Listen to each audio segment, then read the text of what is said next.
Let's bring you another update on Marvel Rivals, and of course, I've got one of those theories I love to share with you all. The good news is, I'll keep this up until the big release on December 6th. I've been getting a lot of questions about which new characters might be added to Marvel Rivals and what new gameplay dynamics the game might introduce.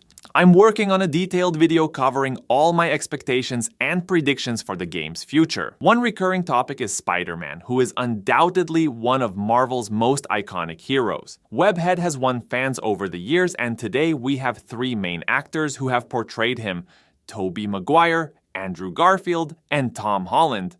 Plus, Spider-Man has shown in various animations over the decades, always standing out and captivating the audience. If you're not deeply familiar with the Spider-Man universe, it's important to know that he's surrounded by several other significant characters. Just in his rogues gallery, there's a group called the Sinister Six, a team of villains who banded together with one goal: to take down Spider-Man, realizing they couldn't do it on their own. And that's not even touching on the heroes he interacts with, like Deadpool, whose unlikely partnerships in the comics have led to some of the most entertaining and memorable stories.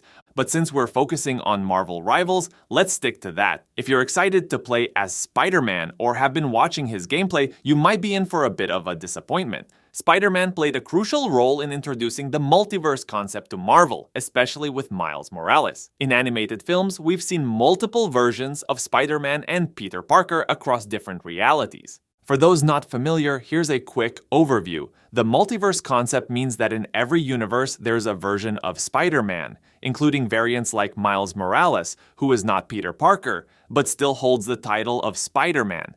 This leads to endless possibilities of variants, but how would these different versions of Spider-Man fit into Marvel Rivals? This is where things get tricky. In a recent video, I suggested that we might see new characters like Spider-Man Noir. For those who don't know, he comes from a parallel universe set in the 1960s with a noir style. He's a detective, uses weapons, and although he's Spider-Man, his traits are quite different from what we're used to. He could be a playable character with a completely unique set of abilities. However, someone suggested an interesting idea. What if in Marvel Rivals, all Peter Parker variants were treated as a single entity, and these variations appeared only as skins? And here's where it might disappoint some Spider-Man fans. There's a strong possibility that all these multiverse Spider-Man variants could be represented only as skins. Take Porker Spider as an example. While he could be a fun and quirky skin, having multiple playable versions of the same character doesn't make much sense from a gameplay perspective. Still, we can hope to see Miles Morales as a separate character, given his distinct abilities like his electric powers, which set him apart from Peter Parker. The same goes for Penny Parker, who pilots a robot, a very different take on Spider-Man. But variants like Spider-Man Noir, which I mentioned earlier, might end up being just skins and not playable characters. It makes sense considering that having 15 different Spider-Men with almost identical abilities doesn't quite work. And this theory isn't limited to Spider-Man. Recently, we had a discussion on Discord about Venom.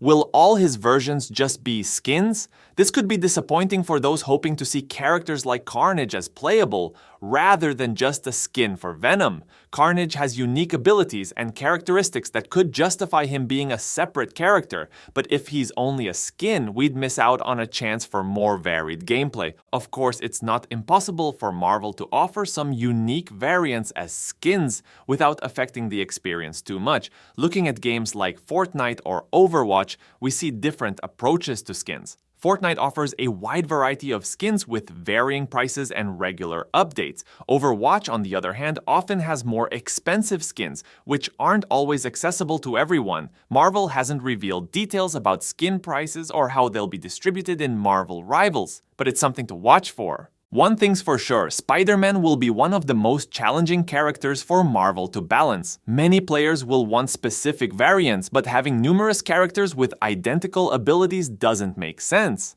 If you've played the beta or alpha and enjoyed Spider-Man, get ready. You might have to choose between skins or wait for the release of your favorite variant. If you're okay with the standard version, that's great. But if you want a specific variant, it might just come as a skin. Considering the different Spider-Man adaptations in movies, we already have 3 skins lined up: Tobey Maguire, Andrew Garfield, and Tom Holland. Adding multiverse variants like Miles Morales and Spider-Man Noir could mean a huge number of skins. The official news is that these variants will be skins, but that could change before the game's release. We'll find out soon. So, what do you think? As a Spider-Man fan, are you okay with having variants as skins, or would you prefer each version to be a playable character with unique abilities?